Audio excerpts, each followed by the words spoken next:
አሰላሙ አለይኩም ወረህመቱላሂ ወበረካቱ። እንዴት ናችሁ ቤተሰቦቼ? እንዴት ናችሁ ፋሚሊ? ሰላም ናችሁ? ዛሬ ደግሞ በምሽት ከአልዐይን ወደ አጅማን እንዴት ነው የምንሄደው? ምን ይመስላል መንገድ ውስጥ? በምሽትስ እንዴት ነው መንገዶቹ? አሪፍ ናቸው? ሴፍቲውስ ምን ያክል ነው? እስኪ እናያለን በዚህ ቪዲዮ ላይ። ያው አሳጥሬ ነው የማመጣው እና ይህን ደግሞ መንገዱ በጣም ረጅም ስለሚሄድ 2 ሰዓት ምናምን ስለሚሄድ በስፒድ አድርጌ አጥር አድርጌ ነው ማመጣላችሁ ነው። ያው እንደምታዩት ነው ከአልዐይን ጀመረን መንገዳችን እና ትንሽ ክራውድድ ነው። ሎኬሽን ደግሞ እንደምታውቁት ያው ከጦርነቱ በኋላ በትክክል እየሰራ አይደለም። ቢሆንም ግን ከልምድ አንጻር መሄድ እንችላለን። ልምድ ያላቸው ድራይቨሮች እዚህ ኢማራት ላይ ዋና መንገድ ላይ ከወጡ ወደሚፈልጉበት ቦታ ላይ መድረስ ይችላሉ። ዋናው ወደ ሃይዌዩ ማውጣት ብቻ ነው። ወደ ሃይዌዩ ከሰፈር ውስጥ ከወጣን ታፔላ እያነበብን መሄድም እንችላለን። ሎኬሽንም ከታፔላ ጋር ስለተያያዘ ስለ ታፔላ ነው የሚነግረን እና ሰዓት ስፒድ ነው የምናይበት ሞስት ኦፍ ዘ ታይም ሎኬሽን ላይ። ግን ሎኬሽን በጣም ጠቃሚ ነው። ሎኬሽን ካለ ደግሞ የተሻለ ነው። ሎኬሽን ከተጠቀምን የተሻለ ነው። የድራይቨር ስራ ሲጀመር እዚህ ኢማራት ላይ ከሎኬሽን ጋር ነው የሚያያዘው። ሎኬሽን ካለ የለም ምንም ትርጉም የለውም። ሎኬሽን ካልሰራ ስራም ይበላሻል እዚህ ሀገር ላይ እና እላችኋለሁ። መንገዱ ይሄን ይመስላል። በምሽት እንግዲህ በጣም አሪፍ ነው፣ ያምራል። እውነት ለመናገር ሴፍቲውም እንደዛ በቃ ደስ የሚለው ነገር እዚህ ሀገር ላይ እንደ ሀገራችን ኢትዮጵያ እቺ ነጯን መስመር መሀል ላይ የተደረገች ነጯን መስመር እኛ የመኪናችን መሀል አድርገን ነው የምንሄደው። የምታስተውሉ ከሆነ ኢትዮጵያ ውስጥ መኪና ሲነዳ፣ ይሄ ግን መስመርሽ መሀል ላይ መሆን አለብሽ እንደማለት ነው። ጋይሶች ገባችሁ አይደል? በመስመራችሁ ላይ መሆን አለብን እንጂ መስመሩን የመኪናችን መሀል አድርገን መሄድ የለብንም። የመስመሩ መሀል ላይ ነው። ማንም መስመሩን ሳይለቅ ነው የሚሄደው። ሴፍቲ ያለው ለማለት ፈልጌ ነው። እና መስመርን ካለቀቅን አክሲደንት ያለ መስራት እድላችን ከ80% በላይ ነው። እንደዛም ሆኖ ግን አንዳንድ ድራይቨሮች አሉ፣ ሁሉም ህጉን በጣም አጥብቆ ይጠቀማል ማለት አይደለም። አንዳንዶችም አሉ ኬርለስ የሆነ አንዳንድ ኬርለስ ድራይቨር ደግሞ ለአደጋ ተጋላጭ ይሆናል። እና እኛ ግን በተቻለን አቅም መስመራችንን ብቻ ይዘን እየሄድን ነው ብለን ሴፍ እንደሆነ ማሰብ የለብንም። ያው ቀኝም ግራም ስፖኪዎቹም አሉ፣ እነሱን መመልከት ግድ ይለናል። በየሰከንዶቹ በየ5 ሰከንድ ግራና ቀኝ እያየን ወደ ተከሻችንን ዞረን እያየን ነው ማለፍ ያለብን መንገድ ስንቀይር። በዛ መልክ በቃ ሴፍቲያችንን እየጠበቅን እንሄዳለን እላችኋለሁ ጋይሶች። እና ከአልዐይን ወደ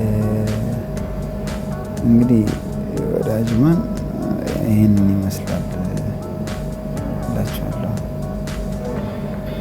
አልዐይን መንገድ ላይ ያለው ነገር ቢኖር ስፒድ 160 ነው። ባይዘዌ ኢማራት 7ቱ ክልል ላይ ማለት ነው፣ 7ቱ ኢማራቶች ላይ 2ቱ ላይ ብቻ ነው ስፒድ ሊሚት አንድም መጨመር የማይቻለው። አቡዳቢ እና አልዐይን ላይ በጣም መጠንቀቅ አለብን የስፒድ ነገር፣ ምክንያቱም ቅጣት ይበዛል።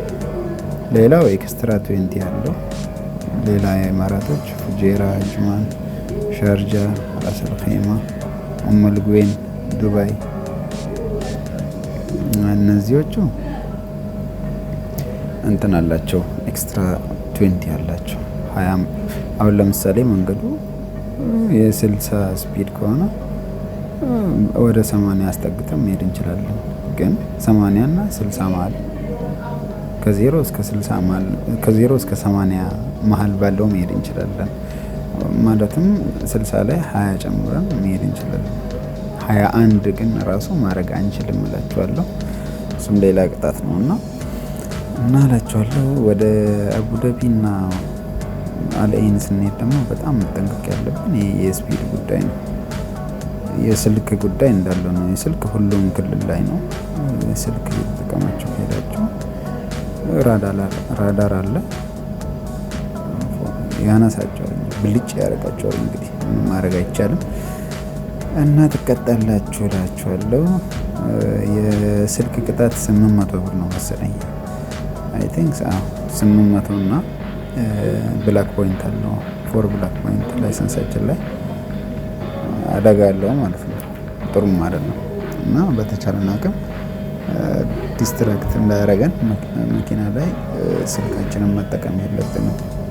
ያው እዛ ማግኔቱ ላይ ለጥፈን መሄድ እንችላለን። የምፈልገው ሎኬሽን ላይ አድርገን እንደዛ መጠቀም ነው ያለብን እላቸዋለሁ።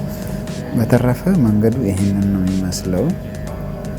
ሌላው ደግሞ አቡዳቢ እና አልአይን እንዳልኳቸው የስፒድ ጉዳይ በጣም መጠንቀቅ ነው ያለብን። ብዙ ድራይቨሮች የሚበሉበት ቦታ ቢኖር እነዚህ ሁለቱ ክልል ላይ ነው ብዙ ቅጣት የሚቀበሉት ማለት ነው። ምክንያቱም ስፒድ ካልተቆጣጠርን ዋጋ ያስከፍለናል። ልንሰራ የምንሄደው 200-300 ሊሆን ይችላል። የምንቀጣው እስከ 600 እስከ 1000 ሊሆን ይችላል በምንሄድበት በተቀጣንበት ልክ ማለት ነው። እና ይሄን እየተጠነቀቅን መሄድ ለኛው በጎ ነው። የምንሰራው በቅጣት መክፈል ነው ያለው ለዛ የሚሆንብን እና መጠንቀቅ ለራስ ነው። ታፔላዎችን እያነበብን መሄድ ደግሞ በጣም አሪፍ ነው። ታፔላዎችን እያነበብን ስንሄድ የቱ ጋር ራሳችንን መቆጣጠር፣ የቱ ጋር ኤግዚት እንዳለ፣ የቱ ጋር ቤት በኩል ወጥተን ቤት መሄድ እንዳለብን እናስተውላለን። ሌላው ደግሞ ስፒድም መንገዱ ላይ ምን ያክል ያስፈልጋል። ምክንያቱም በየመንገዱ ይቀያየራል።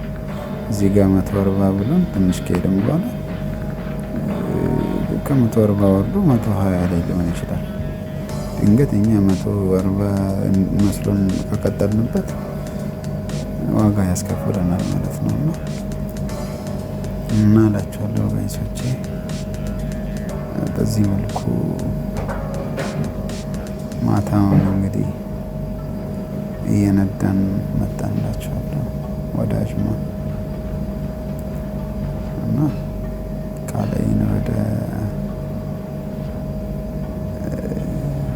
አጅማ በዚህ መልኩ ነው መምጣት የቻልነው እና ሳሊክ ያሌለው ነው ባይዘው ሳሊክ እና ደርብ ባሌለው መንገድ ነው ሞስት ኦፍ ዘ ታይም የምጠቀመው ነገር እሱን ነው። ምክንያቱም ሳሊክ እና ደርብ ወጪ ካረግንበት ከምናገኘው ነገር ላይ ትርፉ ምንም ነው እና ለዛ ትርፋችን ማየት ትርፋችንን ማየት ከፈለግን ግዴታ ያው ሳሊክ ባሌለበት ከሄድን የተሻለ ነው። ደርብ ባሌለበት ብንሄድ የተሻለ ነው። ለኛው ጥቅም ነው። በአንድ ደርሶ ሞት 50 ብር ደርብም ሳሊክም ሊወስድ ይችላል።